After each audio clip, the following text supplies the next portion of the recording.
All right, Canes fans, so we are back. I can tell quite a bit of y'all have been feeling somewhat like I have, not really wanting to watch too much TV when it comes to the Hurricanes, not wanting to talk about what happened against Louisville. The reason why I can tell is because anytime we lose, the views just plummet, the likes plummet, the subscriptions plummet. It all goes downhill real quick. So I could tell y'all been feeling just like I've been feeling. So anyway, please do like the video, subscribe to the channel. I appreciate your support. We'll continue building this thing one like and one subscription at a time. Every like, every subscription helps me take care of my family even better, so I appreciate the support. All right, so we're playing against Stanford, y'all. We just played the Cardinals. Now we're playing the Cardinal. Playing against Stanford, I'm not going to sit here and waste your time talking about whether we should win this game or not, because honestly, Stanford's pretty bad. Pretty bad football team. So I'm not going to sit here and go over whether we should or should not win.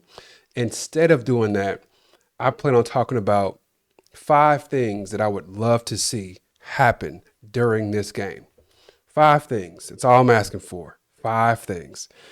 Before we do that, let's go ahead and get into a quick shout out. I told you I'm going to be doing consistent shout outs to players that we might have forgotten over the last few years. The guy that I'm talking about today, number 55, played just a few years ago. I think he got drafted in 2020, if I'm not mistaken. He started as a freshman, played all 4 years, started 4 years for the Hurricanes, which isn't typical. Number 55, starting middle linebacker. Do you know who this is? It is Shaq Quarterman, one of my favorites. I thought that recruiting class, because they started 3 freshman linebackers, I thought that they were going to help change the program and get it turned around. Unfortunately, that did not happen. Ended up being pretty similar to my thought process on the Ja'Cory Harris incoming class, recruiting class. I thought they would turn the program around. That didn't quite happen either. But anyway, here we are. So let's talk about the 5 different things that I'm wanting to see during this Hurricanes versus Stanford Cardinal game. The first thing that I want to see is our offense, mainly our quarterback, adapt the mindset and stick to the mindset, be disciplined enough to live by this mindset of just taking what the defense is giving us, not making efforts to impress NFL coaches, not trying to do anything to get the Heisman Trophy, not trying to throw a bunch of touchdowns, just simply throw and get what the defense is giving us. I am sure that Stanford's going to look at this and say, we are just basically just out talented here. Like, Miami has far more talent than we have. Let's go ahead and just take one thing away and let's see if we can live that way. They know that we have an excellent run game, or we should have an excellent run game. They know that we have receivers and playmakers all over the field. I'm thinking they're either going to say we're going to stop the run or we're going to stop the pass. I think they're going to sell out one way or another. And I'm thinking they're probably going to sell out on stopping the run, based on how successful other teams have been against us when they do just sell out to stop the run. So that to me says Carson Beck has to be disciplined enough and patient enough and have enough confidence in himself to take what the defense is giving him. If it's a 5-yard slant over and over and over and over, then that's just what we got to get. If it's going to be a 15-play drive that includes 7 screen passes, that's just what we got to accept. Whatever the defense is giving us, please, let's just take that. If we adapt that mindset and stick with it, this is a championship type team. It like a championship, almost a Super Bowl. A national championship is not crazy. It's not a far-fetched idea for this team. They got talent all over the place, and we've seen how they look when they play like they should play. If we just get back to that mindset, we'll be just fine. The second thing I want to happen during this game, and I know a lot of y'all are tired of talking about this. You start to get headaches from hearing about this all the time. But I got to say, JoJo Trader, I want to see JoJo Trader. Why? Not because I think that he's just some savior who's going to come in like Michael Jordan to save the day. That's not what I'm thinking. I just feel like, and I've seen in articles, and it makes total sense to me, I feel like we need someone else other than the 2 guys who have consistently carried us on offense. We need somebody else, a different receiver, to do something for us. Daniels and Tony have carried us all season. We need a third person. Even more than that, we need one other player who can consistently beat man coverage. Louisville, they just stuck to our receivers. It was shameful to see. They just stuck to them, plastered to them. We got to have somebody out there who can beat man coverage almost every single time. And what I've seen from like on tape, JoJo Trader can do that.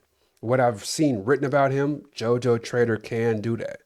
So if we put JoJo Trader out there in a game as tightly contested as Louisville or Florida, I think, and I've told y'all before in previous videos, I think that would have made Carson Beck overthink stuff. I think it would have made him feel like he had to get JoJo Trader involved and he would have been looking at him too much. But in a game like this, where you're supposed to win by multiple scores, I think it makes a ton of sense to include him in this game just to get some reps, just to get some comfort going, just to get other players comfortable with playing with him. I think it'd make perfect sense to input him in this game. Maybe not start him, that's fine. But if we build a nice lead early, go ahead and put him in second or third quarter and let him play the rest of the game just to get some reps going. Okay, those are the first two things. The third thing actually piggybacks off of what I just said, which I would love to see us get off to a big early lead, like 21-3 in the first quarter. Just jump out on them.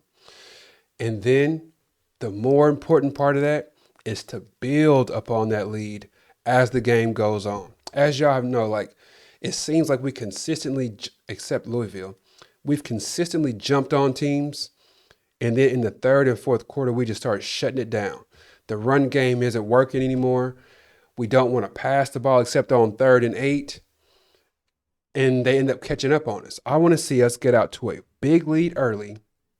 And I want to see the running game consistently work, even though the other team knows that we're running the ball. That's what I want to see happen. We haven't seen that yet. I mean, you can look at Bethune-Cookman, cool. God bless Bethune-Cookman, but they don't really count. USF, maybe, but not really. I want to see us get to an early lead. I want the other team to know we have to run the ball or we plan to run the ball. And I want us to still be able to run the ball even though they know what's coming. We have not been able to do that consistently. I would love to see that start in this game. Okay, the fourth thing, and I know this is going to touch home to a whole lot of y'all because there's a bunch of folks that's been complaining about this in the comment section with reason, if you ask me. I want to see us run. I'm going to say outside the tackles, but I'm going to be a little bit more, I don't know. My mouth used to get me in trouble. My smart alecky mouth used to get me in trouble growing up. So I'll be a little bit more of a smart aleck and say, I want to see us run the ball outside of the guards. Can we please do that? It seems like we only run between the guards. And I've been saying all season, I want to see us run outside the tackle. I don't like, if we run outside the guards, I'd be happy. It seems like, and I know this is not the case, but from where I'm watching, looking at the game, it seems like 90% of the time we are running directly up the center's back, like directly up his back. If not up the center's back, we're running to the left of the center or the right of the center. That's all we do, it seems. Like we've got to do something to make the defense be a little more concerned about covering more space. We have to. We did the jet sweep with Malachi Tony and it worked wonders. We scored a touchdown. I wonder why, because they didn't expect that to happen. And I like OC Dimples. I like him quite a bit. But man, and I do think that he's a good offensive coordinator.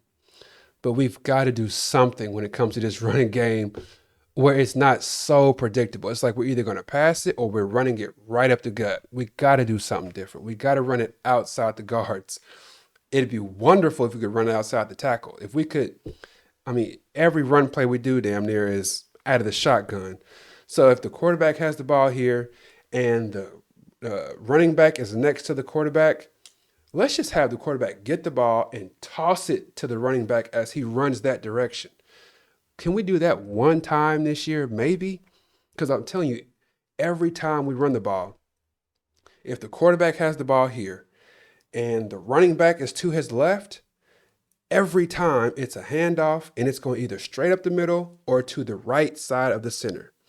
If the running back is on the right side of the quarterback, he's either running right up the middle or to the left of the center. It's always across the chest of the quarterback. Every play.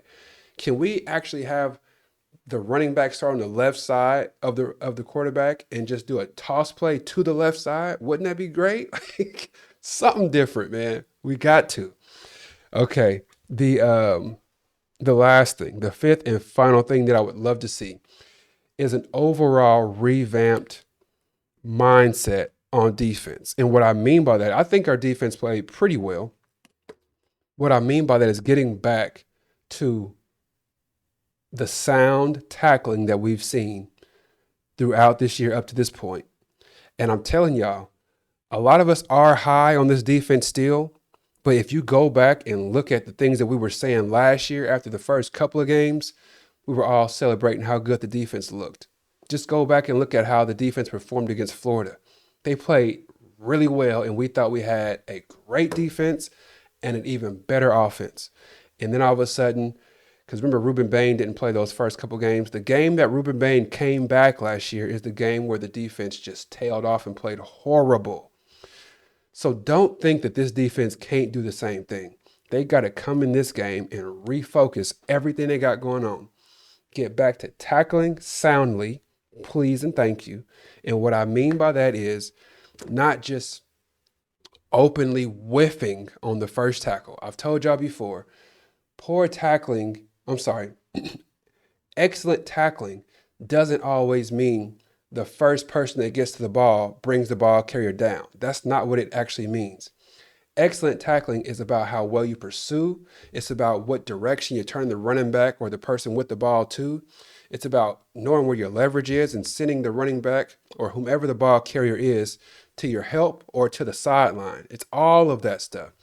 But most importantly with this team, and I've told you before, the thing that's changed between this year and last year so far is the first person to the ball doesn't always make the tackle this year, but the first person to the ball carrier this year typically slows the ball carrier down enough to where if he misses the tackle, there's enough time for someone else to come and make the tackle. Last year and last game against Louisville, this last game against Louisville looked so much like last year's defense, it was scary, incredibly frightening even.